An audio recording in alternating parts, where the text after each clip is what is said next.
Hey guys, welcome back to Goal Side. A referee's job is easily one of the toughest jobs in the game. Controlling the whole game, ensuring fair play, and keeping your eyes and ears open at all times can be a taxing job. And without the video replays that we all enjoy while watching the game on TV, it's a little wonder that they occasionally make mistakes. Sometimes, though, it's difficult to be so forgiving. Every once in a while, a referee will make a mistake that is so obvious that you wonder if the problem was that they didn't see the incident in the first place, rather than not being able to watch it over again. Such indiscretions can be forgiven during a park game, but some such moments occur on the biggest stages of all, when league titles, relegation, and World Cups are on the line. Let us take a look at some of the worst calls made by referees in a soccer game. But before we start, I want you to hit that red subscribe button so that you never miss out on any of our videos in the future. Thanks.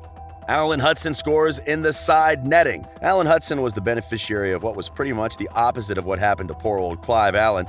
Hudson hit a shot that whistled past the outside of the post and hit the back stanchion before bouncing back onto the pitch. Referee Roy Capey took one look and gave a goal. This was despite the fact that Hudson didn't celebrate and Chelsea players could be seen lamenting the missed shot. We're also not sure how Capey could have possibly explained how the ball could have gone into the net, hit the stanchion, and then end up on the pitch, on the other side of the post. Emerson Acuna makes the worst dive of all time.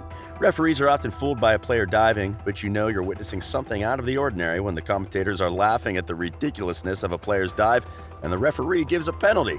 Emerson Acuna of Colombian club Atletico Jr. was the culprit, as he played a 1-2 and then flung himself to the ground, despite having no defenders near him and being clear through on goal. Apparently, the referee was the only one who was fooled by this stunt and awarded Emerson with a penalty. England and the Russian linesman. Geoff Hurst is the only man to have scored a hat-trick in a World Cup final, except for the fact that we all know that he only scored twice that day. Well, it seemed the referee offered the Englishman a buy two, get one free offer. His second goal that afternoon in 1966 bounced down off the crossbar towards the line, but did it go over or not? Are you kidding? Clearly the hole of the ball did not cross the line. Legend has it that it was the Russian linesman, Tofik Barkmarov, who decided that it was a goal. He actually came from Azerbaijan. England were 3-2 up and Hurst would score the fourth to secure a first and only World Cup victory for the host nation. Schumacher escapes punishment. In the 1982 World Cup semifinal, Patrick Baddison of France found himself clean through on goal with West German keeper Harald Schumacher racing towards him. Baddison knocked the ball past Schumacher only for the goalkeeper to jump into the air, twist his body, and smashing into the French substitute.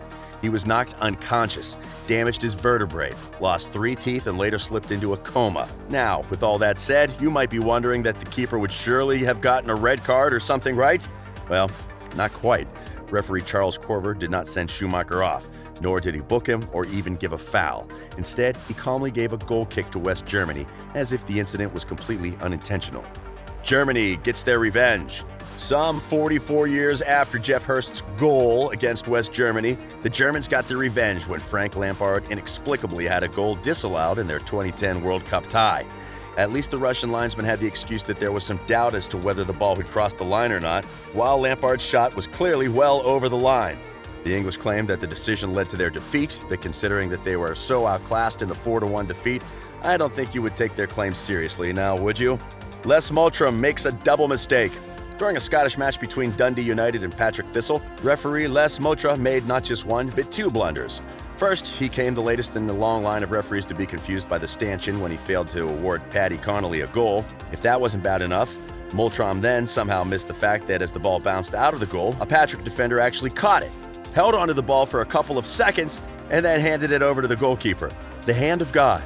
The Englishmen have had their fair share of bad luck in World Cups, but perhaps none was more frustrating than the day in 1986 when Tunisian referee Ali Ben Nasser failed to notice that Diego Maradona had punched the ball past Peter Shilton to put Argentina 1-0 up in the 1966 World Cup quarterfinal. The clues were there. It was unlikely that the 5'5" Maradona would outjump and head the ball past the 6'1" Shilton for a start. Forget the logical part, the replay clearly showed Maradona punching the ball. Even the commentator was convinced that it was a handball, but the referee didn't seem to be convinced. Maradona proclaimed that the goal was scored via the medium of a little with the head of Maradona and a little with the hand of God. Hand of God. Yeah, right.